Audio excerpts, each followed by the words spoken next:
Lisez un peu le mot que je vais écrire. Hein?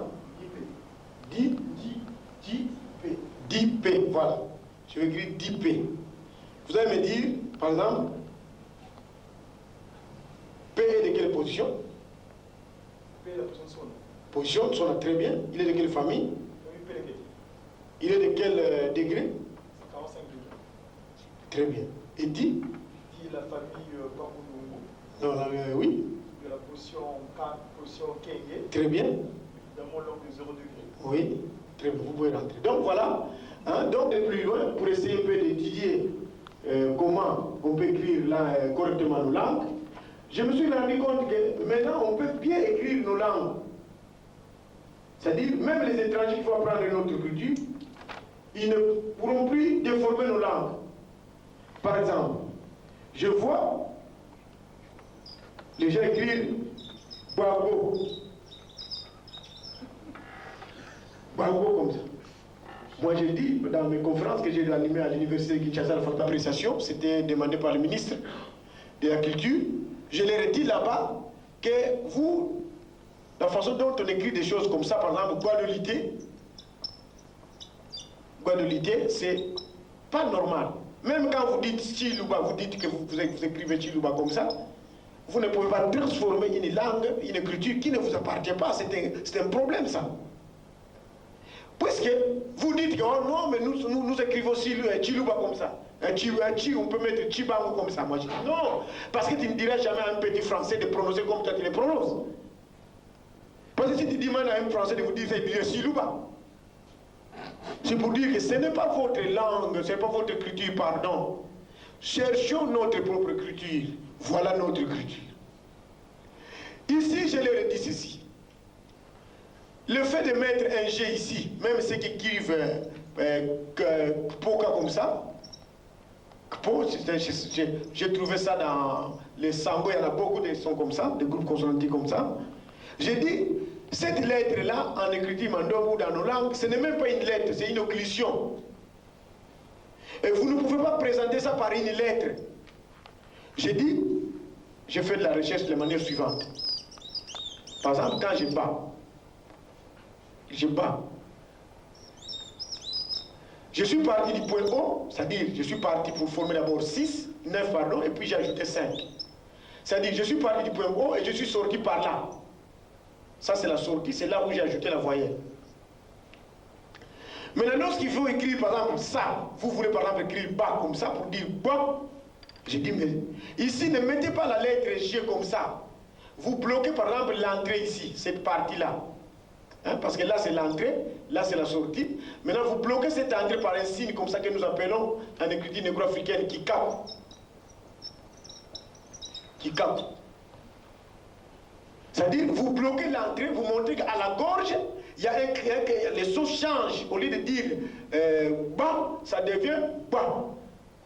C'est à vous maintenant, quand vous allez enseigner quand nous allons enseigner ça à nos enfants, nous devons montrer à nos enfants comment ils doivent tenir la langue. Comme font les anglophones pour enseigner, ils disent hein? Ici pour lire bas, bas devient bas.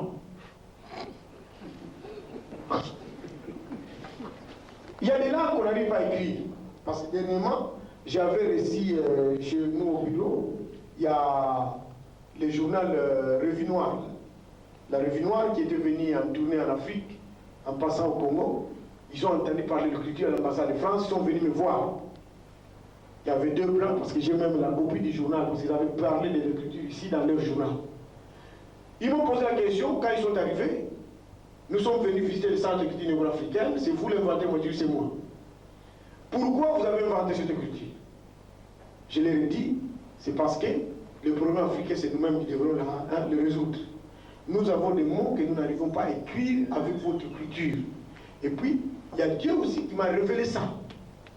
Alors ils m'ont dit, mais oui, mais nous avons quand même une écriture, vous ne voulez pas avoir une écriture commune avec nous? Moi je dis, non. Nous voulons avoir aussi une écriture à nous, de la manière dont nous avons nos langues, vous aussi vous avez vos langues, mais il y a des moments où nous parlons dans nos langues. Vous allez aussi nous permettre que nous puissions avoir une écriture, c'est-à-dire nous ne combattons pas votre écriture, nous allons continuer à écrire avec, mais nous allons aussi, à côté de cette écriture que vous avez amenée, ajouter aussi la nôtre, pour que la langue soit complète. Nos langues. Alors ils m'ont dit, mais vous avez dit qu'il y a des mots que vous ne savez pas écrire dans notre écriture. Quel mot, par exemple, chez vous ici, que vous ne pouvez pas écrire? Moi, je lui ai donné le bic. Je lui ai dit, écrivez-moi. Nous, en Congo, nous disons, écrivez-moi, Alors, les garçons ont dit, ah, mais tu as raison. Et directement, il a tiré l'appareil photographique, il commençait à me tirer des photos de tous côtés. Il y avait des témoins. Il m'a tiré des photos, il y a quoi, plus de 8 photos, hein, des photos de près, des photos de loin, il a pris tous les sens. Voilà. Alors, je me suis dit, par exemple, chez les Bayombe, hein, les Bayombe, par exemple, vers Matadi là-bas, Boma, vous trouverez des sons, par exemple, même chez les Yanzi là-bas, dans les Badabandundu, vous trouvez des sons, l'école latine, il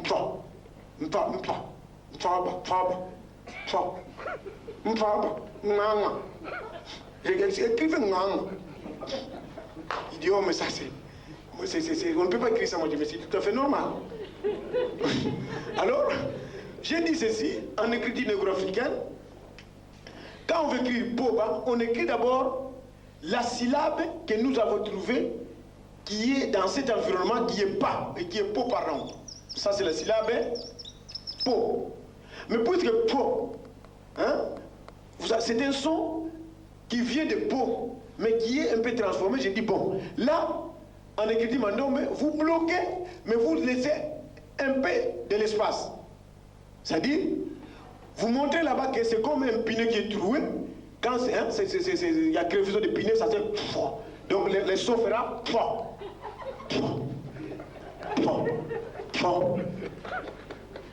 est-ce que vous avez compris? Voilà.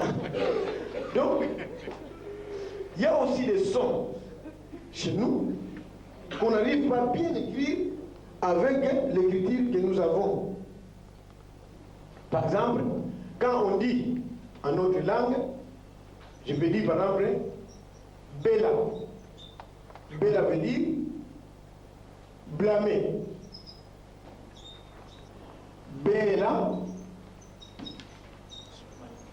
être malade.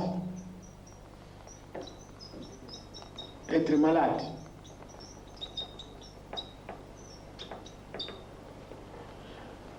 Maintenant, quand on regarde, quand on dit Bella, vous sentez qu'il y a un ton. Bella.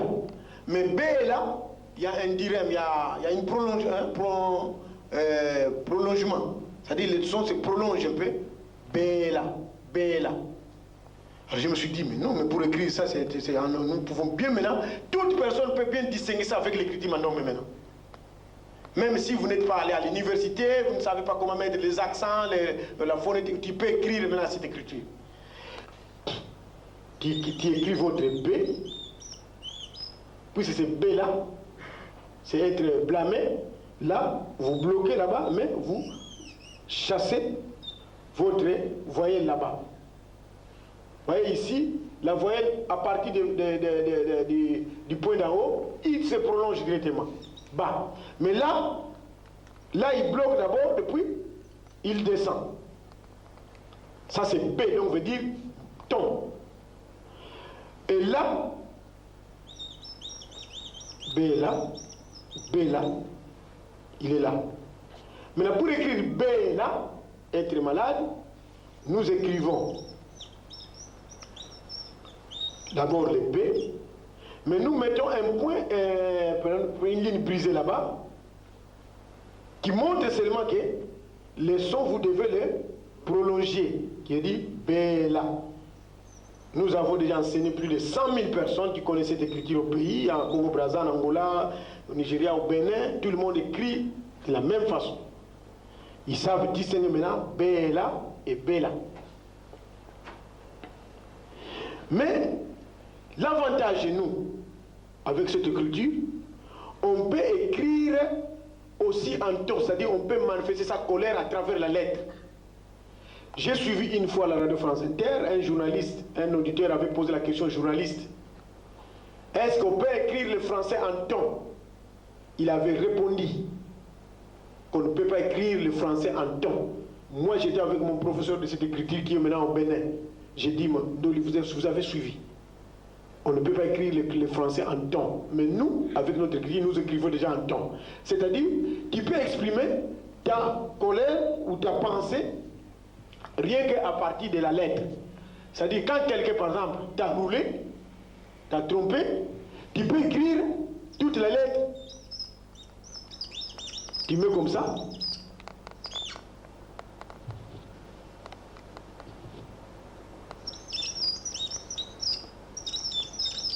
Voilà, par exemple.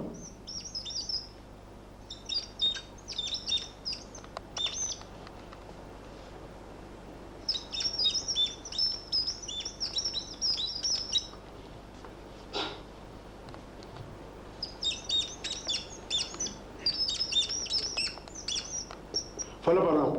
Ici, tous les voyelles sont accentuées.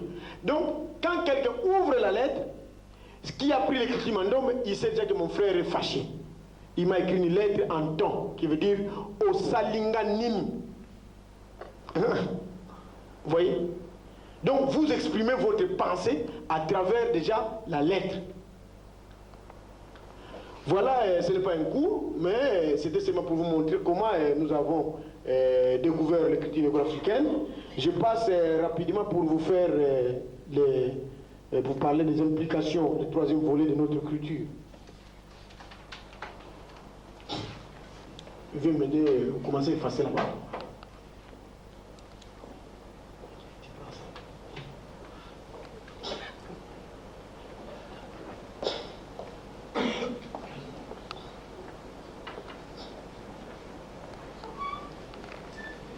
En ce qui concerne le troisième volet, je disais que l'écriture négro-africaine a des implications dans les différents domaines. Nous avons découvert que cette écriture, les caractères de cette écriture, en les combinant, en multipliant ces unités les unes des autres, nous donnent des figures. Et ces figures, nous arrivons à trouver que ce sont des figures géométriques, artistiques, mécaniques, et qui fait un objet de recherche aussi. C'est-à-dire, celui qui a pris l'écriture négro-africaine peut faire, celui qui a pris l'écriture négro-africaine peut faire des recherches à partir de ces figures. Il peut déjà commencer à découvrir des choses. Je donne par exemple, nous commençons dans le domaine de la mécanique. Le premier temps que nous avons obtenu grâce à l'union, de voilà Piluka et de voilà Pam. J'avais dit que ce voilà de famille Pam, en observant dans le miroir, ça nous donne une voilà de famille Pélégué. Et j'avais dit aussi dans les explications de la découverte des angles, et que ces clés s'est métamorphosé en faisant parcourir les petits traits que j'ajoutais à 5 pour faire 9 qui est à la symétrie centrale là.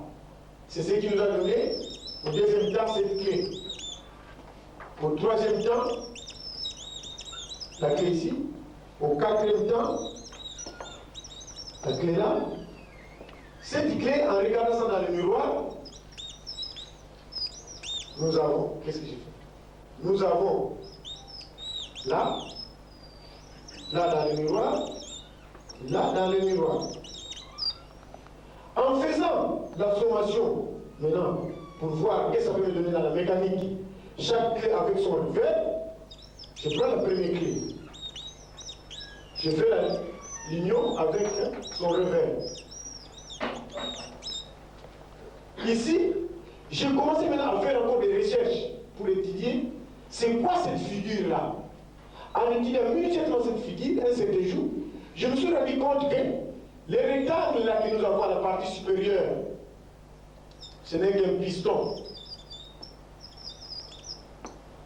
Les traits là, ce n'est qu'une bielle. Et les traits ici, ce n'est qu'un vilebrequin. Mais pour que nous puissions comprendre si réellement il y a un piston là-bas, il y a une bielle, il y a un fil précaire. Puisque les clés du deuxième temps, c'est la progression des clés du premier temps, nous allons faire la même sommation avec les clés du deuxième temps.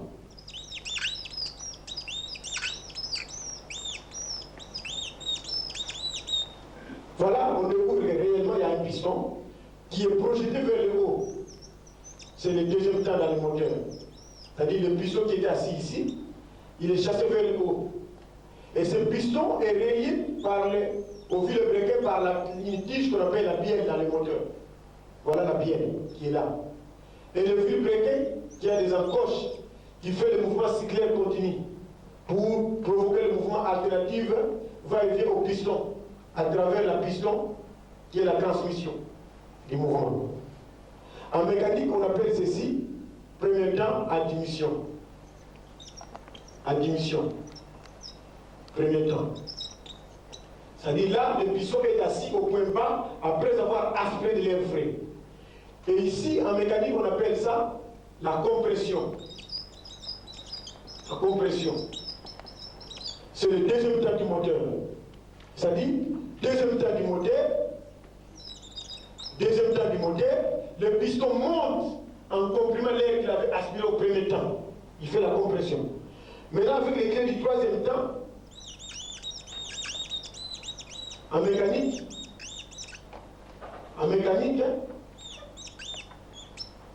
on appelle ces temps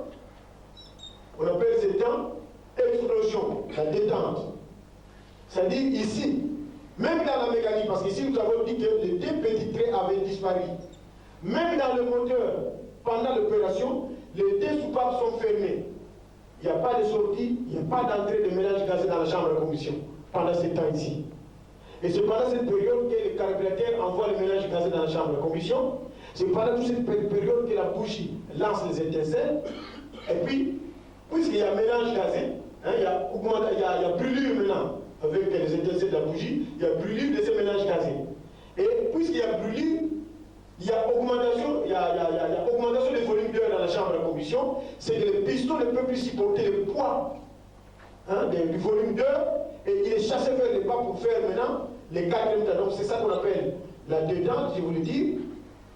On appelle la détente. La détente, c'est-à-dire il reçoit, pendant ce temps, il reçoit le carburant, la bougie lance les étincelles, et puis après, il est chassé vers le haut pour faire maintenant avec les clés du quatrième temps. Ce que nous appelons échappement. Échappement. Échappement. Échappement, le quatrième temps du moteur. Alors, je vais vous raconter quelque chose en écriture néo-africaine. J'avais découvert, parce que j'avais dit j'avais donné le nom à chaque élément. Ici, nous avons les deux éléments ici, j'appelle ça Nsimba. Ça c'est Nsimba. Ça c'est Nzuzi. Chaque élément avec son réveil, puisque c'est Nsimba et Nzuzi, ce sont les enfants qui naissent le même jour. Et ces enfants, dans tous les royaumes Congo, des enfants qui sont nés le même jour, on les appelle toujours des Nsimba et des Nzuzi. Qu'on soit ministre, qu'on soit roi, qu'on soit riche, quand vous avez des enfants, ça c'est automatique. Personne ne va là-bas pour aller dire que donner des enfants les noms de Nsimba. Tout le monde les connaît ici. On les appelle toujours les Nsimba et les Nzuzi. Mais ce qui m'a attiré mon attention pour retenir ces noms, parce que lorsque la famille qui a mis deux enfants au monde continue à mettre au monde, le deuxième enfant qui vient, on l'appelle toujours Nam. Le troisième enfant qui vient, on l'appelle toujours Lukombo. Le troisième enfant qui vient, on l'appelle toujours Nsukula, et le quatrième enfant Katouma, et on s'arrête là. S'ils continuent à mettre au monde, ils peuvent donner n'importe quel nom. Mais les cinq noms, les cinq naissances là, vous devez respecter ces noms-là. Et c'est tout le monde qui les respecte. Alors, quand je faisais mes recherches, je me suis dit, puisque j'ai trouvé 5 temps, premier temps, deuxième, troisième, quatrième et cinquième, avec les revers. Alors je me suis dit ceci.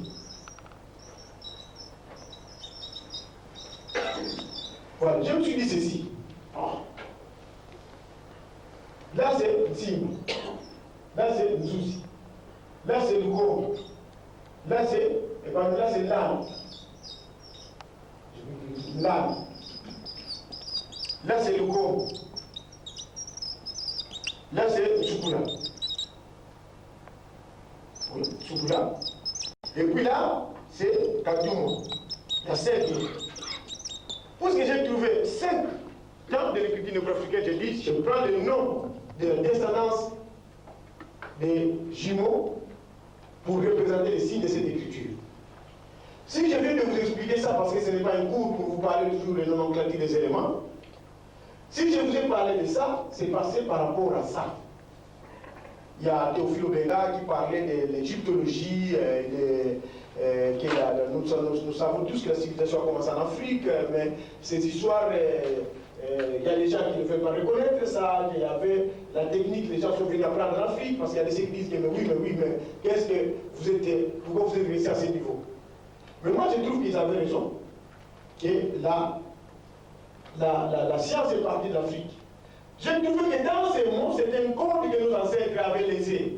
C'est eux qui avaient la science. Pourquoi? Parce que, quand je dis Nsimba, qui veut dire Simbana, hein? On dit comment Simba veut dire attaché. Vous comprenez? Ces deux éléments ici sont attachés. Vous comprenez pas Simbane? Vous comprenez? Hein? Deux enfants sont attachés. Maintenant, le deuxième enfant qui vient, on l'appelle Landu. Landu vient du mot Langa. Vous comprenez? Le deuxième temps ici qui vient, le temps qui vient après le premier temps, donc Langa.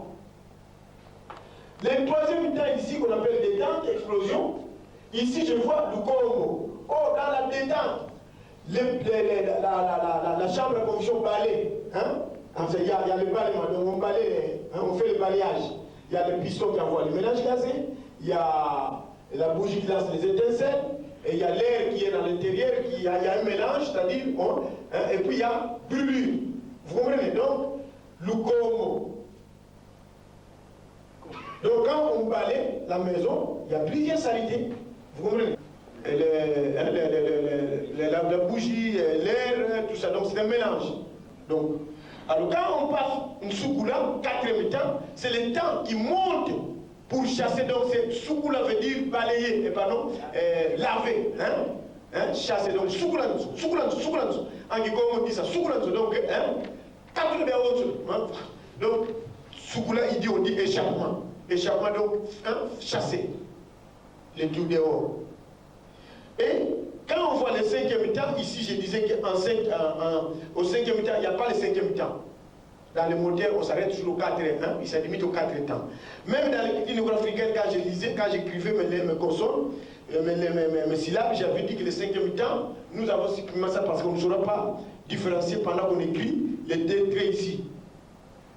Et ici on dit Katouma, donc ce sont des gens qu'on ne peut pas utiliser, qu'on ne peut pas commander. Katouma, donc il ne faut pas les utiliser, il ne faut pas les commander. Donc, vous voyez? Donc voilà, ce sont des choses que nos ancêtres, ce sont des messages qu'ils nous avaient laissés et que nous devons tout trouver dans la recherche. Moi, votre frère, j'essaie déjà, je trouve déjà que c'est un message que nos ancêtres avaient cette technique. Mais ils n'avaient pas une écriture pour expliquer ça. Peut-être c'est comme ça que les autres sont accaparés de ça. Et c'est sans trace aujourd'hui. Il y a des séminaires qui sont devenus de grandes puissances. On découvre comment on peut arriver à interpréter ça. Mais j'ai dit, une fois j'étais à l'Académie des Beaux-Arts, j'ai eu une conférence là-bas, j'ai dit à nos artistes, il faut aussi faire beaucoup de recherches parce que souvent je vous vois, même quand je vois vos diplômes, ce sont les mêmes signes de fleurs, vous utilisez toutes les fleurs. Mais vous pouvez aussi faire d'autres recherches. Par exemple, je leur dis, tu peux prendre par exemple en écriture mandome un 5 pour faire un encadrement. Tu fais 5, tu prends un 2, tu prends un petit 5, tu prends un grand 2. tu prends un petit 5, tu prends un petit 2, tu prends un grand 5. Tu prends un petit 2, tu prends un petit 2, un petit 5, un petit 2, tu prends un grand 5. Hein, ainsi de suite. Tu peux continuer. Voilà. Voilà. Et vous pouvez faire un encadrement et puis vous décorez là-bas. Hein, tout ça, vous pouvez décorer, ça forme une ligne. Hein, mais vous ne pouvez plus vous rendre compte qu'il y a des chiffres là-bas. Et nous faisons beaucoup de motifs comme ça. Nous sommes déjà plus de 1000 et quelques motifs qu'on a déjà découverts.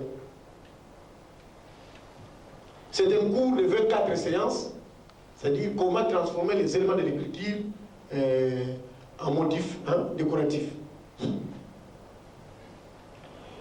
Dans le domaine, rapidement dans le domaine de l'architecture, on a toujours, je pense que dans les écritures, c'est-à-dire, il y a des choses qu'on trouve dans des écritures que vous voyez, mais que nous, les Noirs, nous ne connaissons pas parce que nous n'avons pas des gens où nous n'avons pas eu une écriture en nous pour qu'on nous montre comment fonctionne cette écriture. J'ai essayé de prendre, rien que toujours notre idée, je l'associe à une kissima comme ça. J'ai fait de suivre le même schéma, je le prends. Je continue, je fais la rotation de Péléguité. Je reprends toujours le même Péléguité. Je passe dans le principe de miroir Pakundungu. Je reprends Pakundungu. Je monte, je fais la rotation dans le principe de l'optique. Je passe Pakundungu. Il suffit d'enlever les parties qu'on trouve inutiles. Rien qu'avec ça, nous pouvons déjà voir notre kikougou. Hein? Kikougou, donc la cuisine de la maman. Hein? Par exemple, là, vous pouvez mettre la paille. C'est-à-dire, rien qu'avec cette écriture, tu peux déjà calculer la longueur, hein, de là jusque là, de là jusque là. C'est à toi. Tu peux maintenant mettre les piliers. Malou, tu te peux la mougigongo. Tu malou, tu m'as et puis, tu poses ta toiture. Déjà, là, tu mets la porte. Parce que ça, c'est l'entrée seulement. Hein? Là, c'est l'entrée. Tu mets la porte là-bas. Vous avez déjà votre maison. Quand je suis allé démonter ça à l'IBTP, le professeur là-bas me disait ça, on appelle ça ceci, ça, on appelle ça ça, ça, on appelle ça poutre, ça, on appelle ça. Moi, je disais, moi, je ne connais pas tout ça. J'ai trouvé seulement l'écriture, mais je suis en train de vous montrer les pistes de cette écriture. C'est à vous maintenant à prendre ça pour développer ça. Tu peux changer le style en utilisant. On peut changer le style en utilisant la clé du premier temps, par exemple,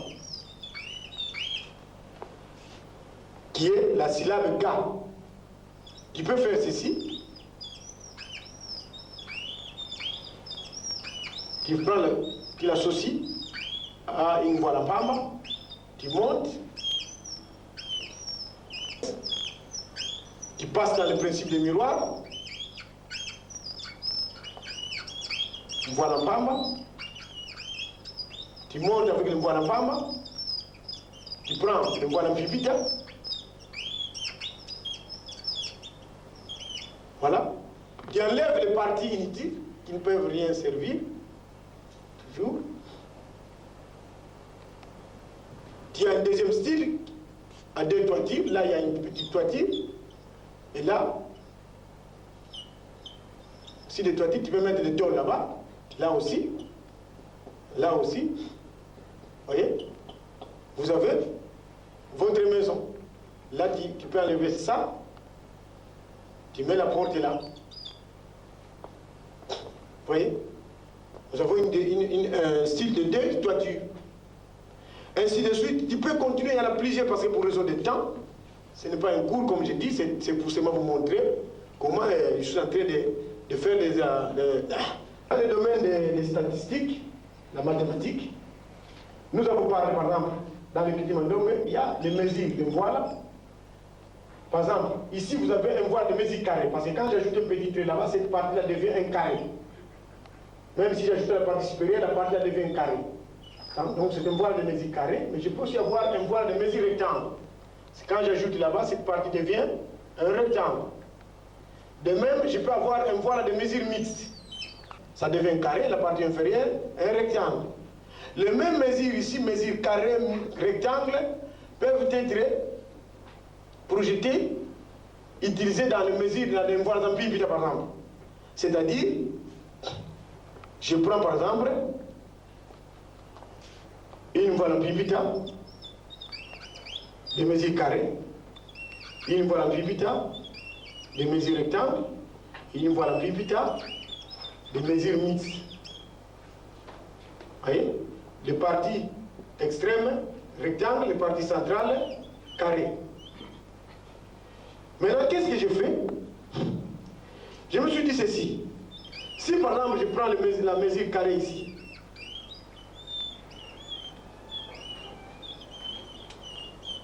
les deux, voilà, le premier temps, de mesure, je l'associe à une voile de mesure rectangle,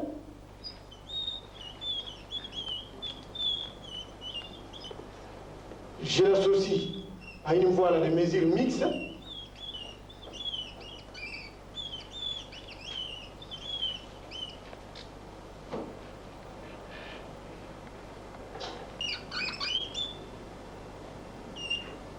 je peux déjà dire ici que nous pouvons déjà dire que nous sommes déjà dans les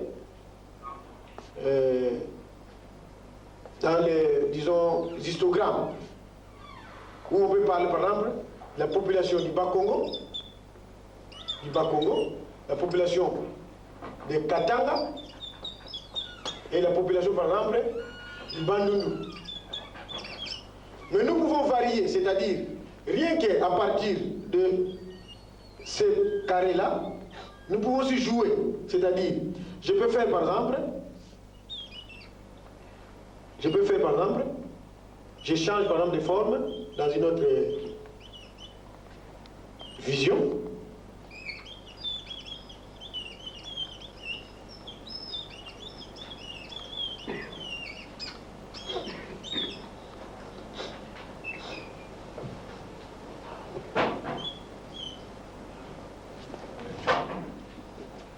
Non?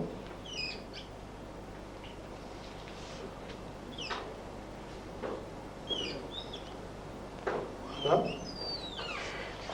Ici,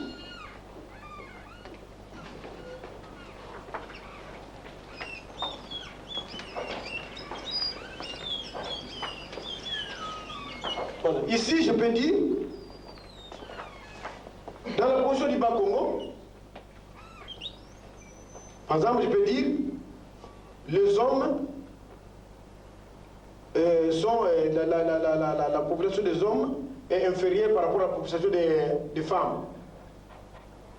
Et ici, toujours, oui, là aussi je peux dire les hommes, et là-bas je peux dire aussi les hommes. Donc partout, ce sont les femmes qui sont majoritaires. Maintenant, on entre dans le vif du sujet. Pourquoi? Ah, parce qu'il y a eu la guerre là-bas. Ce sont les hommes qui sont allés au front. Donc, on peut commencer à changer, on peut interpréter plusieurs formes. Même pour vous qui sortez du pays. Par exemple, on peut dire, en République du Congo, dans le Bas-Congo, beaucoup de gens sont sortis et beaucoup de gens sont restés au pays, à l'intérieur. Vous qui êtes sortis, vous voyez ici, et nous qui sommes restés là-bas, voilà. Pourquoi ils sont sortis comme ça? Ah, il y a la guerre là-bas, les gens fuient. Vous voyez? Donc on peut interpréter les choses selon notre entendement, à développer ça. Rapidement, on n'a pas le temps, je devais aussi montrer la mathématique, vraiment comment on fait l'exercice de progression arithmétique. Mais ce n'est pas un cours, prochainement. Je voulais seulement vous expliquer qu'on peut aussi, j'ai toujours enseigné aux gens qui apprennent cette écriture, que ce n'est pas seulement que vous devez travailler dans l'écriture, dans les éléments, à partir des éléments que vous avez appris. Mais vous pouvez aussi sortir en faisant des études comparatives avec les fonctionnements de l'écriture, dans le fonctionnement de l'écriture. Par exemple, je suis entré dans la langue du Congo, par exemple. J'ai trouvé, par exemple, des mots comme ça. Quand on dit du Congo, mbata. Mbata en Congo veut dire la main, la paume de main. Hein? 9 devient 6, ou bas devient da. Si je fais la rotation de mbata, j'aurai tama. En Congo, quand on dit tama, veut dire présenter la main. Tamako, ça on appelle ça en Congo mbata. La paume de main en Congo on appelle ça mbata, donc c'est ça, paume de main. Et tama veut dire présenter. Et on présente quoi? La paume de main. Maintenant, quand quelqu'un vous dit tamba, c'est-à-dire quand maman te dit tamba, ta mère, elle veut te donner quelque chose. En Congo, donner veut dire kaba. Tamba, on dit kaba. Quand on fait la rotation de kaba, vous avez baka. Et on ne peut que baka par la main, qui est le mbata. Vous voyez? Est-ce que nos ancêtres avaient un principe réellement? C'est à nous maintenant à chercher. Mais comme nous sommes en train de découvrir, c'est déjà quelque chose. Par exemple encore, il y a des mots que j'ai trouvés par exemple quand on dit Nkuta. Nkuta. En du Congo, Nkuta veut dire, en français pardon, veut dire tas. Un tas de bananes, un tas de maïs. Quand quelqu'un met devant sa maison un tas de maïs ou bien un tas de bananes, immédiatement on sait que ce monsieur cherchait l'argent. Et l'argent en Congo, on appelle ça, on fait la rotation N, on appelle ça nta. Et quand quelqu'un vend quelque chose, un tas, il a dans sa tête qu'il doit avoir l'argent. Il doit pas mettre le prix. Parce que quand on met un tas de bananes, c'est qu'on doit vendre, on doit aussi mettre le prix. Et le prix en Congo, on appelle ça Ndalu. Ndalu, en Congo, veut dire prix. Ça c'est tas, ça c'est argent, et là c'est prix. Mais là, quand on fait la rotation de prix, on garde N, ça fait Nluta. Nluta veut dire bénéfice. Hein? Le boulard à mort.